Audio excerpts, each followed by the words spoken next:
Untuk teman-teman yang menonton kajian ini, jangan lupa bersalawat kepada Nabi kita Rasulullah Muhammad sallallahu alaihi wasallam. Allahumma salli ala Muhammad wa ala ali Muhammad. Sallallahu ala Muhammad sallallahu alaihi wasallam. Membuktikan secara ilmiah, ini kan secara ilmiah barat, bahwa zikir itu menenangkan kolbu. Kalau di dunia barat dan dunia kedokteran, baik Ibnu Sina ataupun barat sekarang sama. Orang kalau perasaannya terguncang, jantungnya akan nggak teratur, ya, tensinya naik kalau sekarang. Jadi mereka, apa yang mereka lakukan? Orang suluk 40 hari, 30 hari, 10 hari. Suluk hari pertama itu dicek tensinya dan denyut jantungnya, dicatat semuanya detail. Cuma saya nggak ngerti juga itu ini namanya apa, ini ampli apalah namanya, itu amplitudo apa lah namanya, Bu, yang nggak ngerti kita, apa badai apa topan itu nggak ngerti, itu istilah mereka lah. Kita harus ngaji dulu sama mereka tuh bab kedokterannya, dicatat, ada yang ngecek. Jadi dia melibatkan orang-orang medis, alat-alat medis sederhana aja, alat cek tensi. Ya, syukur-syukur nanti mereka lakukan eksperimen ke darah dicek sebelum suluk dan setelah suluk. Habis itu 3 hari setelah itu dicek lagi. Bahkan mungkin setiap hari. Hari pertama kejadian apa, ketiga, sampai hari terakhir itu orang jantungnya lebih tenang. Lalu mereka buat kesimpulan secara empiris. Zikrullah yang dibaca. Jadi ketika ada orang baca Allah, Allah, Allah, kalbunya, jantungnya yang awalnya mungkin mengalami suatu semacam hentakan, tapi habis itu dia tenang. Maka dia mengatakan bukan berarti memperkuat ayat. Ayat kan gak perlu diperkuat. Ayat perlu diperkuat dengan ilmiah gak? Perlukah Al-Quran diperkuat dengan penelitian dokter-dokter hadis? Kan gak perlu. Maka ayat ini secara ilmiah terbukti. Seandainya gak terbukti secara ilmiah, masih percaya gak sama ayat itu? Ya percayalah. Dan dia lakukan eksperimen pada orang yang suluk. Mungkin yang ikut suluk tuh 40. Nah ini kan mirip kalau antum ngecek nih, misalnya hambatus sauda. Ada orang 40 orang sakit asma. Asma ini kan macam-macam sebabnya. Terus sama teman kita, suaminya Bu Hanja Maria Ulfa yang Korea internasional. Dia seorang dokter jantung, lalu S3 dia ngambil kedokteran di UIN, mengambil S3 di UIN. Jatuhnya sih ada kelasku, cuma tua lah, lebih tua dari kita lah ya. Dan dia eksperimen selama 6 bulan kepada nggak tahu 50 apa 100 orang, saya lupa. Nanti silahkan cek nanti disertasi dia. Dan dia menemukan membagi 2 ya, orang yang diobati dengan murni obat kimia terhadap penyakit asma, dengan orang yang diobati dengan obat medis plus dikasih habatus sauda. Apa yang terjadi? Orang asma ini salah satu gejala menurut dia, kok udah bisa napasnya, ternyata darahnya mungkin agak sedikit kental, pembuluh darahnya agak menyempit. Ini kan kata dia nih, seingat saya. Terus ketika dicek, dilakukan selama 3 bulan sampai 6 bulan dia penelitian, dicek pembuluh darah mereka, dicek darahnya lebih encer, pembuluh darahnya lebih lebar. Hanya 1 habatus sauda. Sedangkan yang tidak dikasih habatus sauda, darahnya tidak lebih encer dari yang minum habatus sauda, tidak lebih lancar, pembuluh darahnya masih ada tersumbat-tersumbatnya, bahkan berefek kepada bagian tertentu. Itu menurut dia. Artinya sudah dilakukan proses eksperimen. Benarlah kata Ghazali, kalau antum zikir nih, coba sepakat nggak? Semua yang talqin, hampir semua merasakan getaran di kalbunya. Kalau nggak di istighfar, di syahadat. Kalau nggak di syahadat, di sholawat. Kalau nggak di sholawat, di zikir Allah. Betul nggak? Mesti ada yang ngalamin wajilat qulubuhum iza zukirallah, jika disebut nama Allah kalbu bergetar, pasti ada yang ngalamin. Benar nggak? Tapi besok-besok kok enggak, kan gitu kan? Karena kalbunya sudah tenang, maka dia tidak perlu lagi dihentak, sehingga tidak bekerja lagi hentakan itu. Udah lancar, ngapain juga dihentak, ya? Ngapain juga dikejutin, kan dia udah tahu jurusnya, dikejutin emang gak terkejut nih, ya gitu ya. Jadi itu jawabannya kenapa zikir di awal itu kayak zuk gitu, kayak ketarik, kayak kita di ngambang, kayak kita macam-macam pengalaman orang. Hampir semua dan semua ijma. Dengan syarat dia ngaji, ngambil talqin kepada man azina lahu syaikhuhu, orang yang dapat izin dari syekhnya. Jadi jangan salahkan, Anda udah talqin sama Kiai Fulan, tapi kok nggak ada rasanya. Ya mungkin dia nggak dapat izin. Ini mohon maaf, izin itu ada izin mutlak, umum nih, ijazah. Ada izin yang sifatnya tidak mutlak, bukan masalah ijazah. Di saat dia mentalkin, ada izin gak rohani Rasulullah waktu itu maksudnya. Ada izinkah Allah yang punya nama waktu dia ngajarin nama dia kepada orang itu? Itu maksudnya. Kalau izin syekh mah gampang, kita bisa bikin ini ijazah 10 sekaligus. Ya, cuma kan sanadnya, sanad doang yang nyambung, batinnya belum tentu nyambung. Jadi jangan memberhalakan sanad ente ya. Tenang aja. Allah itu nggak pernah hilang dari kita. Kalau guru mati, Allah pernah mati nggak? Ya, maka Abu Yazid mengatakan apa? Kalian ngambil ilmu dari orang yang udah mati, sedangkan aku ngambil ilmu daripada zat yang nggak pernah mati. Waktu ahli hadis ngejek Abu Yazid, itu jawaban dia. Kalian dibelagu semua. Coba gurumu wafat tahun berapa? Tahun sekian. Oh, wafat semua. Ini kalam Abu Yazid. Ana akhustu anil hayyid ladzi la yamut. Makanya benci itu sebagian ahli hadis ke Abu Yazid yang nggak ngerti. Cuma ahli hadis yang mengerti, mereka langsung ngambil talqin kepada Abu Yazid al-Bustami. Baik, sudah connect? Berarti ada epistemologi keempat, yaitu rohani, kolbu, yang tidak dipikirkan akal, yang tak terpikirkan akal, bukan berarti dia tidak ada. Siapa tahu belum dieksperimenkan. Atau yang tidak ada di eksperimen secara zahir, tapi ada di eksperimen batin. Itulah epistemologi keruhanian. Dan sama persis kalau dalam bab sains yang belum diuji tidaklah ilmiah. Kalau dalam kerohanian yang belum merasai tidaklah mengerti, berilmu. Man lam yazuk lam yadri lam ya'lam. Ya, kalau yang tadi apa? Yang belum diuji tidak ilmiah. Kalau di sini di tasawuf yang belum merasai, belumlah dia disebut berilmu. Lebih tinggi mana kata Ghazali? Lebih tinggi yang keempat. Bukan berarti Ghazali membatalkan yang ketiga, yang kedua, ke satu.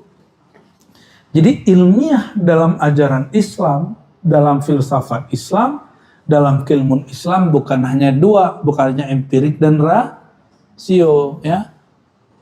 Masih minat bahas epistemologi yang cuma cetek begitu, ya. Nauzubillah, kita gergetan aja ngeliatnya. Akulah sang wujud, aku jugalah yang tiada wujud. Akulah yang dia tiadakan, tapi aku juga yang dikekalkan. Akulah yang dapat dirasa, aku juga yang tidak dapat dirasa. Ini namanya maqamul hayrah. Maqamul, aku ada tapi aku tiada. Aku yang merasa, tapi aku juga tidak dirasa. Akulah sang bendahara yang kaya, tapi aku juga lah yang miskin. Itu kebalikannya kan? Gimana tuh ya? Kira-kira gitulah kalimatnya. Dan uniknya Bu ya, Sungai Jaihun masuk satu. Sungai Jaihun itu kayaknya kita nggak lewat deh besok. Itu selatan Uzbek. Nanti sampai ke India. Jadi Jaihun, Euphrat, Nil itu disebut dalam hadis dan disebut sebagai Nahrul Jannah. Airnya mengalir dari surga. Wallahu a'lam bisawabnya. Ini bisa dijadiin syair nih untuk orang-orang kalau lagi mabuk. Akulah sang wujud, akulah yang tiada wujud. Lebay. Tapi lebay-lebaynya sufi itu ada zauknya.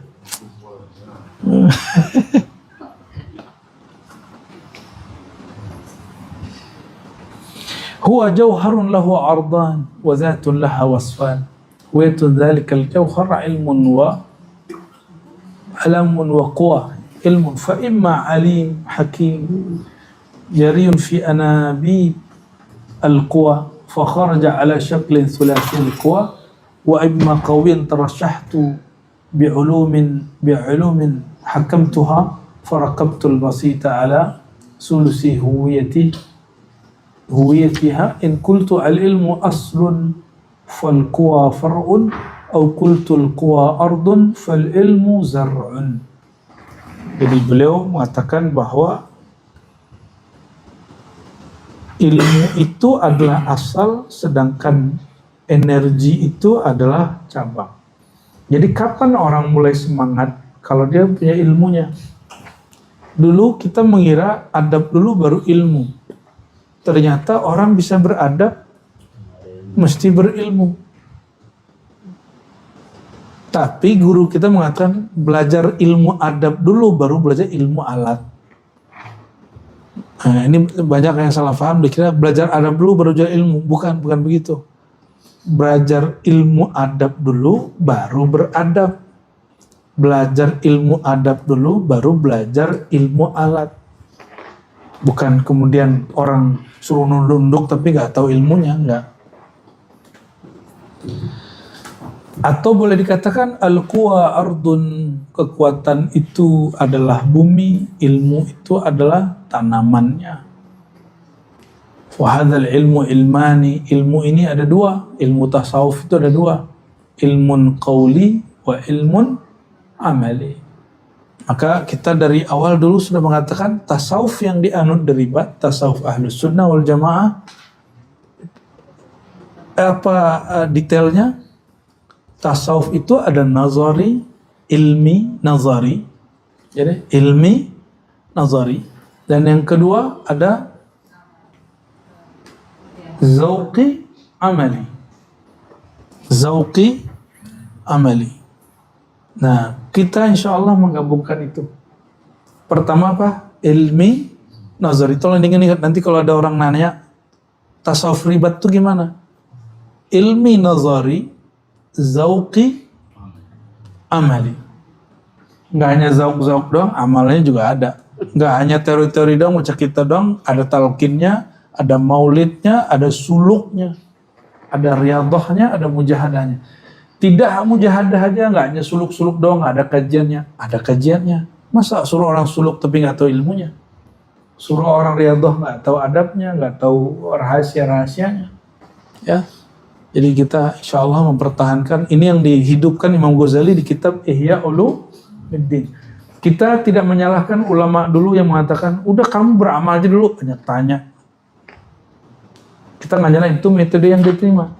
Tapi metode yang kita terima banyak. Maka kita gabung al-ilmu qabla al-qawli wal amal. Mengerti dulu, baru mengatakan, baru mengamalkan. Insya Allah akan lebih dahsyat. Orang kalau berilmu, apa yang dia amalkan terasa ringan. Tapi antum gak punya ilmunya, suluk 40 tahun gak akan merasakan nikmat. Baru mungkin tahun 41-nya baru nikmat. Itu perkataan Sufyan Tsauri. Dia baca Quran, kata dia, secara pribadi, baru 20 tahun merasakan rasa Quran, zauq Quran. Kata Imam Ibn Arabi, asbab dia nggak punya mursyid untuk bab memahami rahasia Quran. Dia punya guru, punya syekh riwayah, tapi nggak punya syekhut tarbiyah.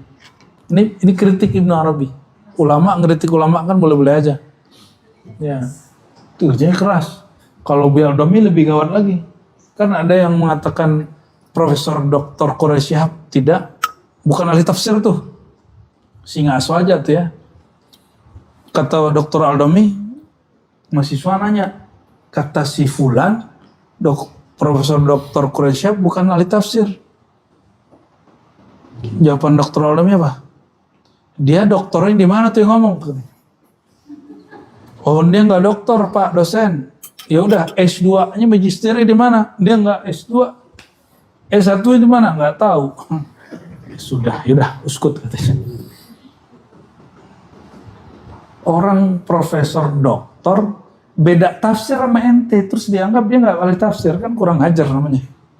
Oh, karena dia kepada ulama yang lebih mulia dari kita ilmunya begitu, kalau ke Buya Dr. Al-Domi digituin juga kayaknya ntar terima-terima aja dia. Ya, yang lebih tua dari kita digituin, apalagi kita gitu. Karena orang-orang itu juga yang dulu nolak-nolak kajian Ma'rifatul Ruh, sama lah dia juga. Jadi antum nanti musuhnya bukan Syiah, musuhnya nanti bukan Rafidah, musuhnya nanti siapa? Sesama Ahlus Sunnah. Ya, tapi dia singa kata Buya. Itu baju Buya apa tuh? Singa apa? Naga tuh, Garuda. Oh, Buya ikut melantik nanti dia.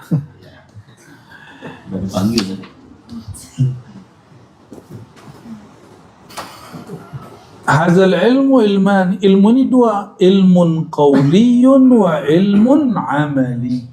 Ilmu qauli, ilmun amali. Penghubung qaul dengan amal itu zauq. Nah, kita gabungkan zauqi amali. Fal ilmul qawli huwa al-anmudaj. Ilmu qawli itu adalah formulasi yang tersusun di dalamnya ala ayhati suratik, sesuai dengan citramu, dirimu. Ya.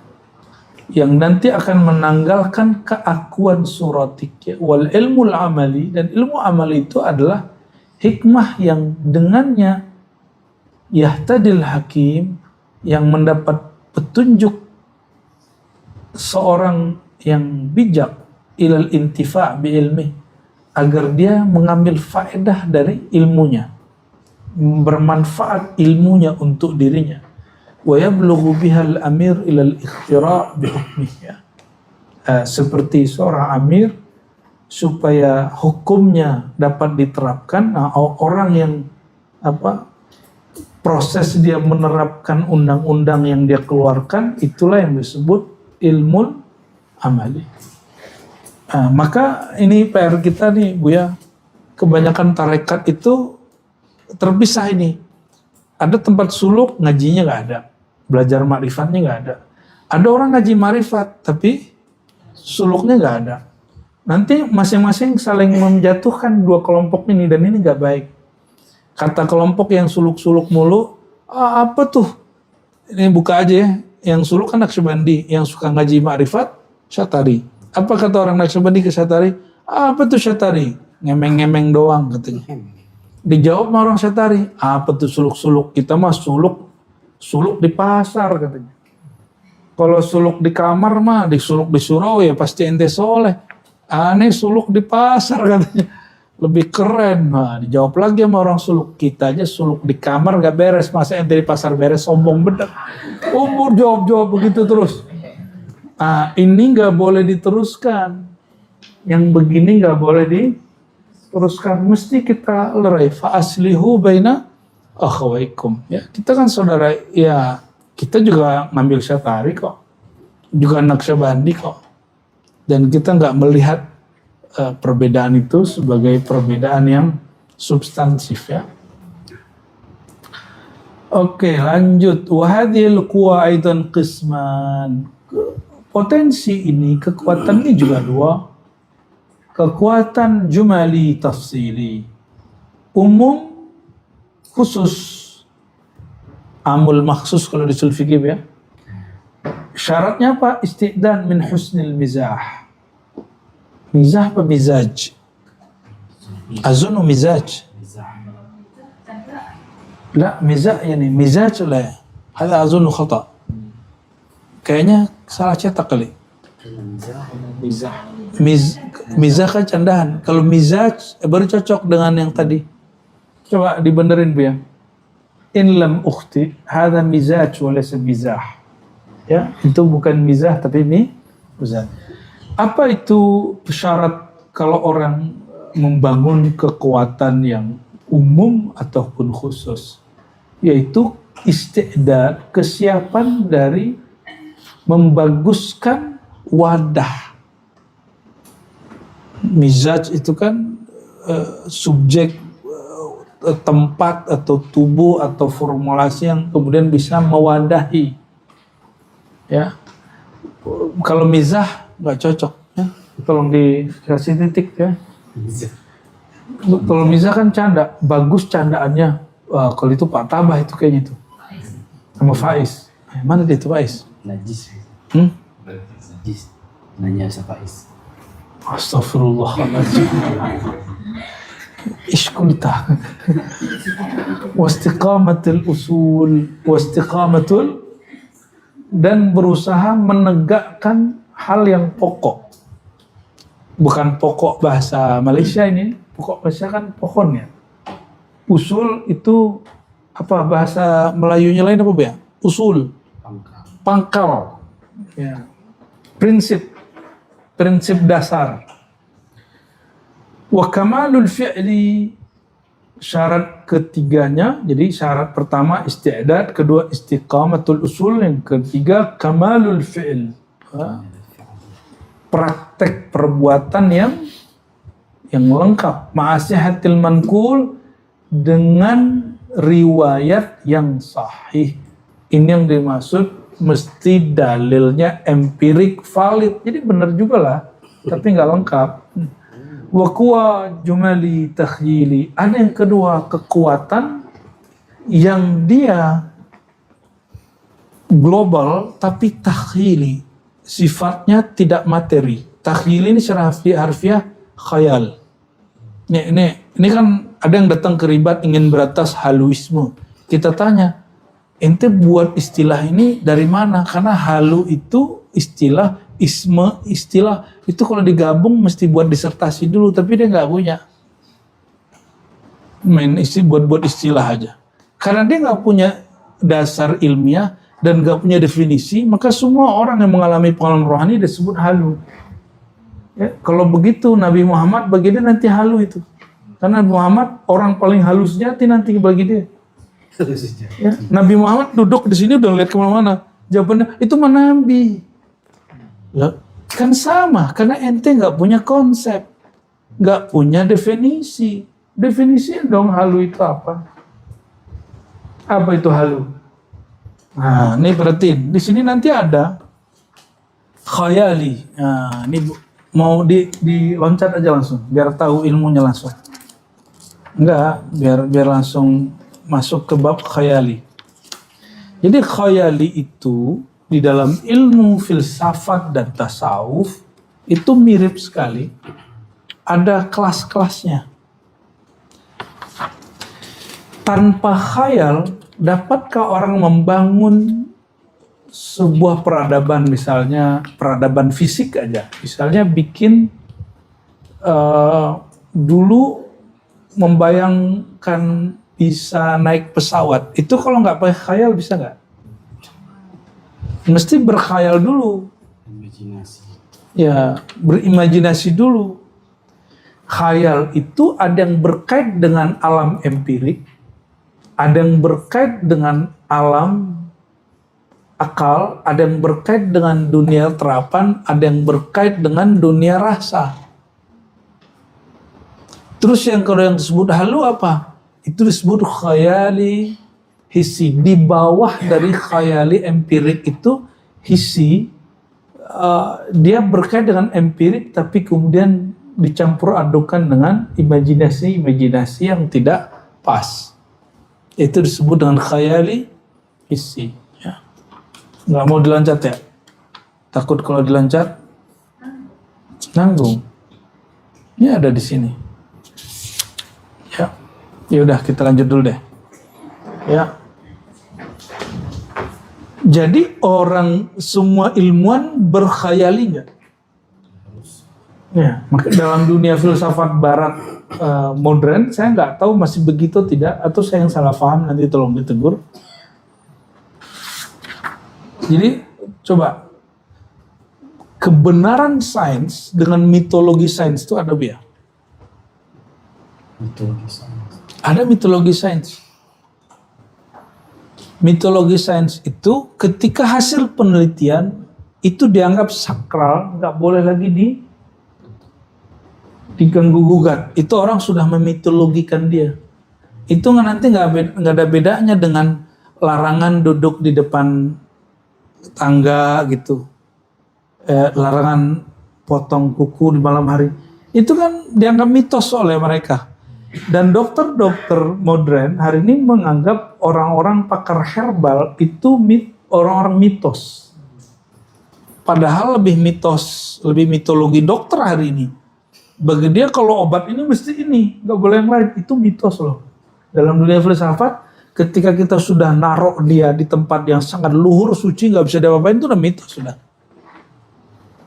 Nah, jadi banyak hari ini hal yang ilmiah itu sudah berubah turun menjadi mitos, mitologi.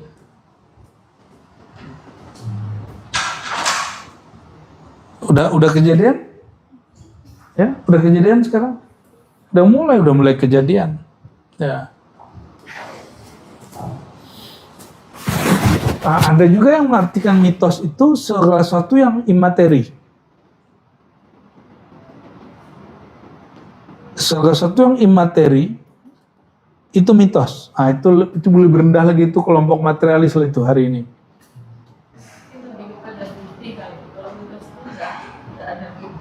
Ini bukan mitos bahasa Indonesia.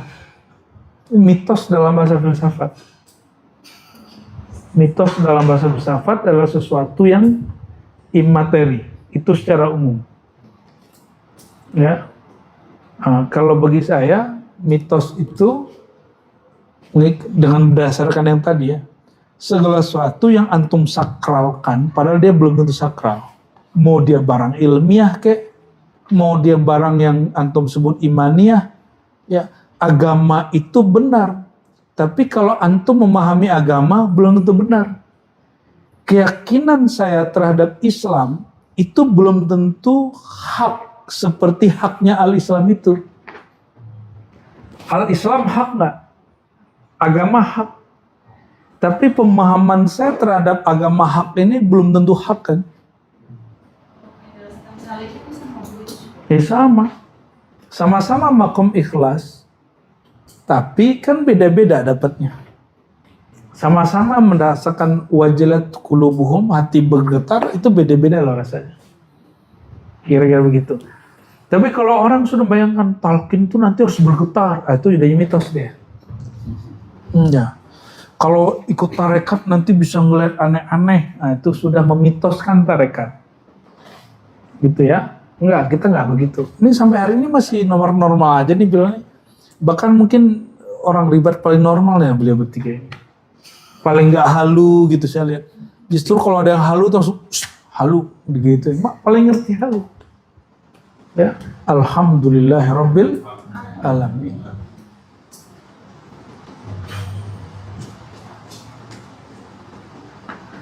Kalau ingin kekuatan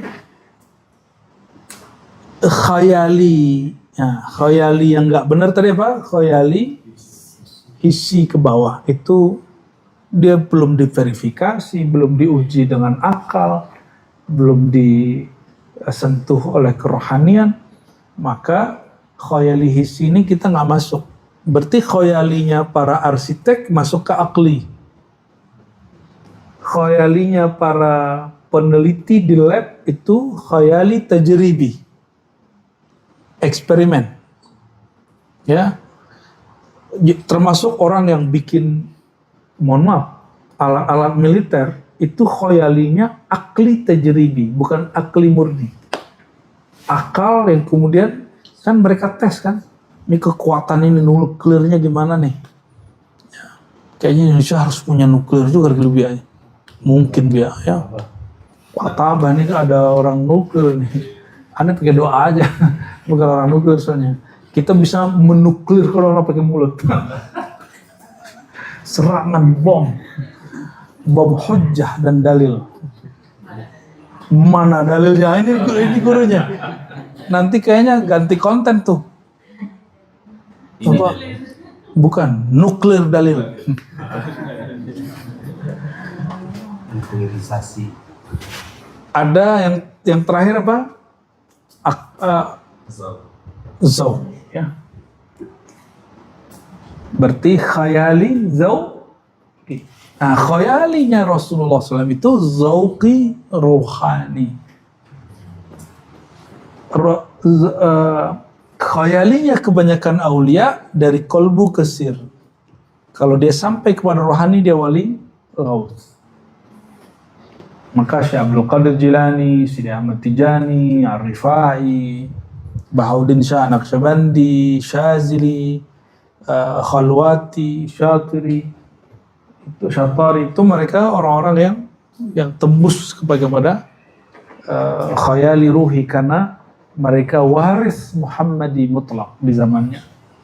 Waris Muhammadi mutlak. Maka apa yang dialami Rasulullah SAW diwariskan sebagian ke mereka dan mereka ngalamin tembus kepada khayali ruhi. Kalau begitu masuk akal nggak Isra dan Mi'raj? Masuk akal. Jadi nggak masuk akal karena dia timbangan epistemologinya belum lengkap. Ya, ya kita nggak maksain sih ya. Umi. Hakiki. Enggak, dia khoyali juga namanya. Maka khoyali itu nggak ada urusan dengan hak dan tidak hak. Khoyali itu nanti kena ya sumbernya hak gitu. Dan juga sumber tidak hak. Khoyali rohani sumber al-haq, hakiki. Khoyali akli sumber perdebatan. Khayali tajribi sumber yakin. Khayali hissi sumber syak dan irtiab, keraguan. Kif? Oh, tayyib. Tayyib. Saya tanya lagi, ahli nuklir bikin alat segala macam terus sampai jadi senjata, itu khayalinya apa? Akli tajribi. Dokter yang masih di kampus nggak masuk ke lab, akli, nazari, murni. Masuk ke lab, tajribi. Ya, bocil-bocil waktu kecil, bayangin nih alam nih katanya. Ya, saya memiliki alam. Ya, dia dulu tengkar-tengkar sama bilang demi Adin punya sasungkui alam. Gitu ya. Oke. Lalu beliau mengatakan kuwa jumali takhili, syaratnya kekuatan dari khayali ini, spirit ini mesti dengan syarat qabiliyah min kaunil jawhar lahu tahayyuz wal itsnain bainahuma tamayyuz. Dengan syarat qabiliyah. Apa arti qabiliyah? Kemampuan menyerap. Supaya itu botol bisa kemasukan air, tutupnya dibuka. Supaya dia tidak hilang airnya, maka jangan sampai ada wadahnya yang bocor, bolong. Paham maksudnya? Sama. Masuk, tapi bolong belakangnya sudah pergi tuh. Ya. Min kaunil jauhar lahu tahayyus, karena benda itu dia punya dimensi ruang, tahayyuz. Wal itsnain, dan antara keduanya ada tamayyuz, ada pembeda. Amma zat, kalau sudah masuk kepada ranah zat, allati laha wasfani, yang di sana hanya dua subjek yang menjadi sifat, anta wa ana. Fali bika walaka bina ilahuna, fa anta min haitsu huwiyatuk la min haitsu ma yuqbiluhu ma'qul. Engkau dan aku. Jadi kalimatnya kalau udah pada martabat ma'rifat zat, bukan lagi pakai dimensi ruang dan waktu, dia udah subjek ana, anta. Kalau menyebut aku denganmu, bukan aku dengan diriku. Aku sebagai milikmu, bukan aku sebagai orang yang punya amal. Walaka bina ilahuna, ya. Disitulah kita kemudian menyembah Tuhan secara objektif. Jadi ternyata subjektivisme inilah yang diberantas dalam tasawuf. Menyembah Tuhan dengan subjek khayalan kita. Jadi prinsip ilmiah dalam ilmu akal dan empiris adalah melepaskan persepsi kita lalu menerima kebenaran sesuai objek. Gitu gak? Oke. Karena objeknya zahir, maka pengetahuannya zahir. Objeknya empirik, memandangnya secara empirik. Objeknya rasional, maka dipandang dengan rasio.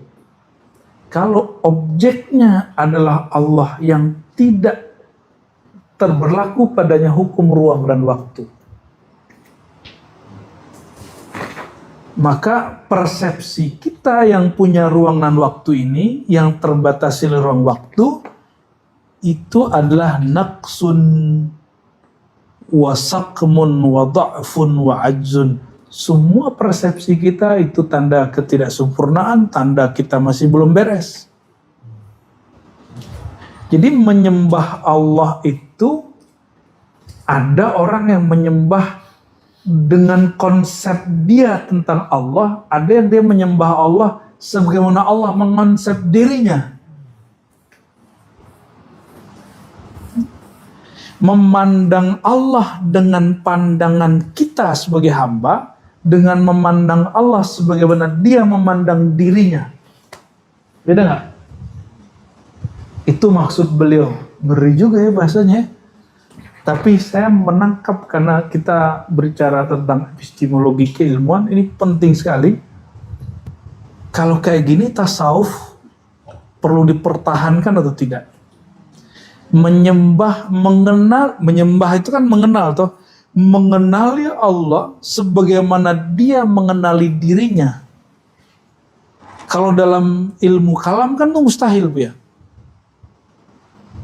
Mustahil karena keakuanmu, engkau membawa dirimu. Maka Allah kalamkan la tudrikuhul absar. Memahami Allah secara subjektif itu mustahil. Tapi memahami dia sebagaimana dia memahami dirinya, tidak menyisipkan subjektivitas kita, itu sangat mungkin. Dan gimana caranya? Ya jangan nanya, ikutin aja jalur-jalur kenabian. Karena yang paling mengenal Allah, a'lamukum billah, yang paling mengenal Allah Rasulullah. Beliau sendiri mengatakan ana a'lamukum billah. Orang yang mengatakan, oh mustahil mengenal zat. Mengenal zat itu bukan mustahil. Mengenal zat itu qalil. Wa qalilam, bukan itu. Wa ma utitum minal ilmi illa qalila. Jika ruh itu zatnya kita diberi pengetahuan tentang zat diri kita aja sedikit. Tapi bukan berarti nggak ada toh. Tetap ada. Wa ma utitum minal ilmi illa qalila. Tetap dikasih kok, tapi sedikit. Bisa juga berarti orang-orang yang dikasih ilmu ini sedikit aja. Itu maksudnya. Bisa juga begitu. Ya. Sahih amla. Ya, sahih aja lah gitu. Ya, nggak usah jauh-jauh lah. Ahli nuklir banyak pedikit. Dokter spesialis, profesor kedokteran. Profesor banyak apa? Banyakan S1 kedokteran. Banyakan S1, profesornya dikit. Dokternya dikit. Ya. Semoga Anda nambah lagi nih. Mu'alim ribat jadi dokter. Amin. Mau kiamat besok Bu ya kuliah Bu ya. Kata orang nih besok kiamat, daftar aja kuliah sekarang. Ya. Masalah Buya masuk kelas turusan Buya lah tuh.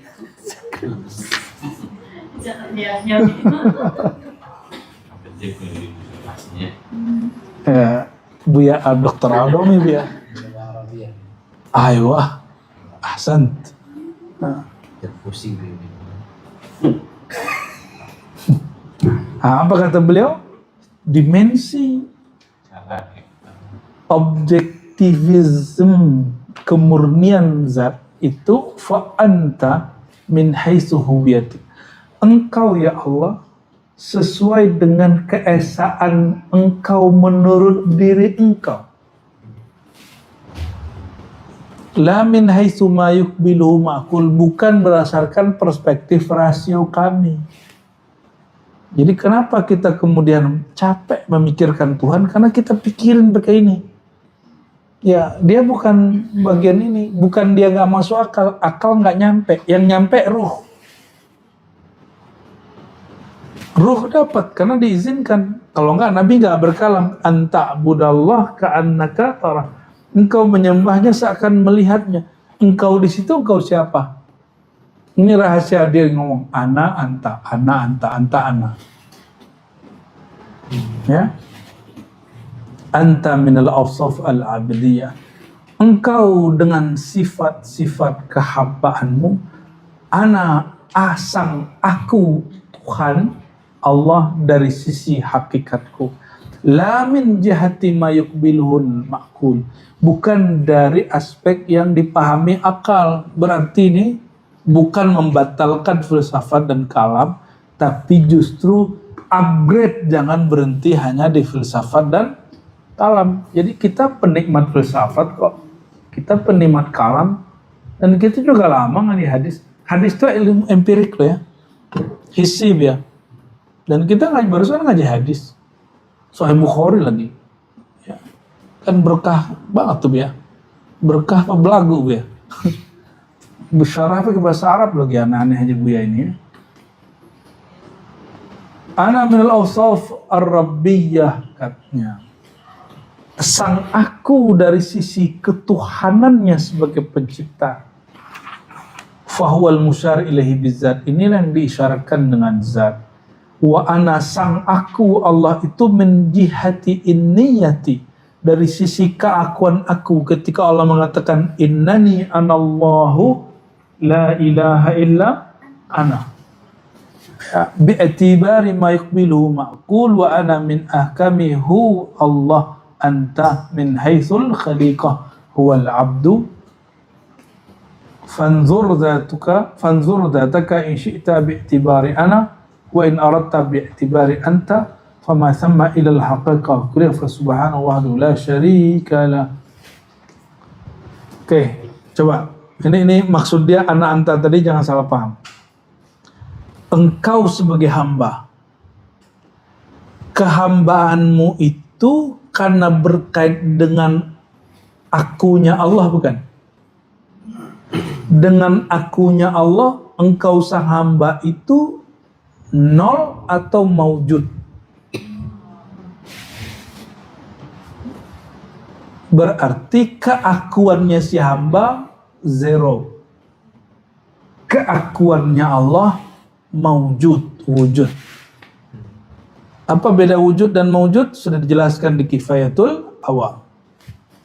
Ya, silakan dirujuk kembali, dibahas nggak tuh ya? Ada di syarahnya. Ya, apa beda wujud dan maujud? Dua-duanya sebenarnya bisa dipakai, bukan hal yang bertentangan, tapi dia opsi yang berbeda. Jadi kalau ada orang mengatakan hakikat aku adalah Allah, itu nggak sopan.